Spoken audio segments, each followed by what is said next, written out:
你有沒有跟同學玩過請鬼問事、碟仙、筆仙這類的？深夜幾個人圍在一起，覺得好玩又有點怕。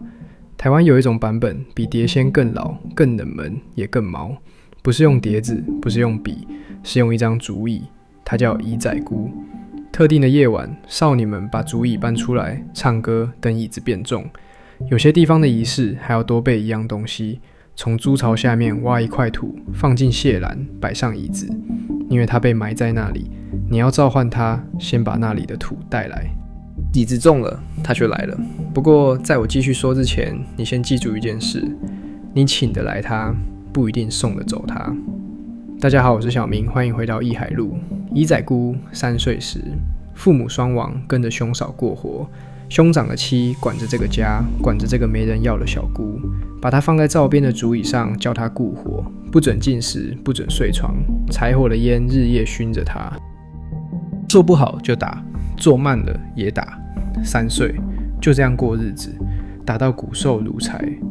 直到有一天清晨，那個女人過來查看，3歲的她就這樣斷氣了，還坐在那把椅子上，身體被埋在豬槽下面。沒有名字，沒有牌位，沒有人替他燒一炷香，像一件壞掉的東西，就這樣處理掉了。我整個人看到這裡就很不是滋味。3歲，但他沒有消失，冤魂開始在廚房現身，坐着那把竹椅，就坐在原來的地方，不說話，不出手，只是坐着。哥哥嫂嫂就這樣先後都嚇到病死了，死後無法安寧，繼續被請過來給別人答案。這個故事不只是他一個人的故事，台灣民間把他跟另外2個女孩並列，陳姑娘、阿秀姑娘，3個人3種死法。椅仔姑3歲死在灶邊，埋在豬槽；陳姑娘童養媳，走投無路投河；阿秀姑娘受虐跳湖。民間後來把他們3個合稱養女的守護靈。但椅仔姑本人，文獻裡說的是被兄嫂虐待致死的小姑，哥哥的親妹妹，不是養女。她被歸進這個群組，是因為命運太像了，都是女孩，都沒有選擇，都死得沒有名字。因為這種命運從來不是特例，每一個聽過這個故事的人都能在腦海裡想到一個真實的名字：鄰居家那個沉默的女孩，自己的遠房表妹。村子裡那個沒人問起後來去哪了的孩子。那個年代，據人類學田野調查，吳雅士、莊英章對日治戶籍與村落的研究，北台灣某些地方童養媳婚的比例可以高到40%，甚至接近一半。走一條巷子，每2戶可能就有1個女孩是被送來的，真的太扯了，對不對？他們每一個人的命運幾乎沒有人記錄下來，即使是連洪在雅言裡把椅仔姑的故事留下來了，也只寫了某侍女3個字，被記住了卻沒有名字。這樣算不算幸運？我不知道。請椅仔姑有幾條規則：第一，只有未婚女孩可以參加，有已婚的女人在場，她不來。服役的人有一說，必須是處女。那些少女以為自己在問她婚期，問她孩子，她們不知道。他們同時也在接受一個死去孩子的審查，死後連他回應的標準也是別人替他定的，沒有人問過他，很奇怪的邏輯，但這就是規則。第二，不能說掃這個字，碰了這個字他會亂，停住，逃走，或整場都不對。你敢信？幾百年了，他還是怕阿嫂。真要送他走，民間幾乎只留下一句喊阿嫂來了，用他最怕的字再嚇他一次。第三，服役的手不能中途放開，請他來了，你要負責讓他走。廣東話有句老話，屎坑三姑，易請難送。第四，歌謠不能唱到一半停下來，停了，他沒進來，但門還開着，那個縫裡進來的是什麼？沒有人知道。4條規則，每一條都跟他怎麼死的有關。好，說了這麼多，現在帶你進去親身感受一下。現在我們進入那個中秋夜。那一年，秀鳳16歲，彰化海線農曆8月15入夜後，他們4個在阿嬤家的院子裡把竹椅搬出來，一步一步備好，飯勺畫了臉，紅袖子穿上去，水桶倒扣，胭脂剪刀、鏡子全擺好。念謠再開始：一載姑，一載奴，請你3姑來做圖圖椅。繡蓮花，蓮花子，今年姑仔是幾歲？3歲3，穿白衫，黑領罩，白手巾仔繡腰包。秀鳳跟阿美2個人各扶一邊椅腳，覺得有點好玩，有點好笑。珍珍跟阿春站在旁邊，等椅子中了好問事。然後椅子中了，突然的，本來輕飄飄的椅子像有人坐上去，大家安靜下來。珍珍第一個問：“一載姑，我今年幾歲駕？”分勺敲了一下水桶，砰一聲，阿春也跟着問，大家又笑又鬧。然後輪到秀鳳，她準備開口，但扶着椅腳的阿美搶先說話了。她嘴快，脫口而出：“我嫂。”才說出第一個字，椅子瞬間停了，不是搖慢了，不是變輕了，是完全停滯，像那把椅子上的一載姑突然閉上了嘴。沒有人動，阿美臉色白了。我沒有說完，我只是說我嫂。不要再說了。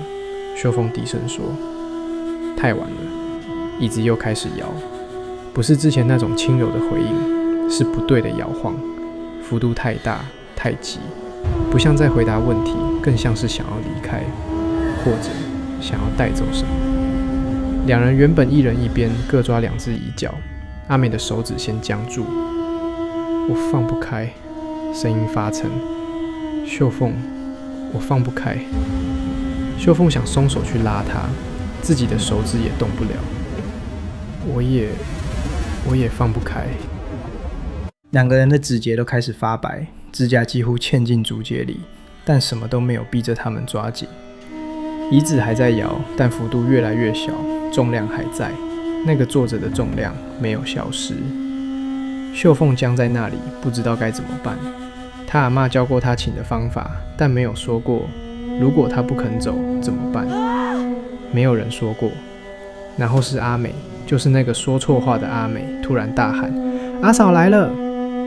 椅子的重量瞬間消失，完全輕了。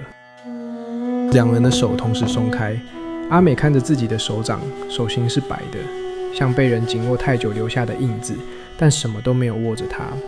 她喘着氣說：“我聽人家說的，他怕嫂這個字，所以喊阿嫂來了，他就跑了。”秀鳳沒有說話，珍珍跟阿春還站在原處，誰都沒再靠近那把椅。秀鳳看着竹椅，她在想，這是唯一的辦法。100年流傳下來，唯一讓他離開的方法，是用他這輩子最怕的那個字，再對他用一次。他3歲開始就怕阿嫂，死了幾百年了，還是在怕。而你送走他的方法，是再嚇他一次。院子裡沒有人說話，秀鳳蹲下來，把椅子上的袖子飯勺拆開，疊好，放在地上。他不知道他在做什麼，他只覺得這樣好一點，讓他走得整齊一點。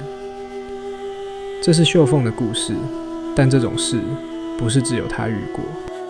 嘉義60幾年前，某個村子，中秋剛過沒幾天，幾個男孩10歲上下，閒着，想起前幾天中秋那晚，有人請過一載姑，逐一回答，答得又快又準。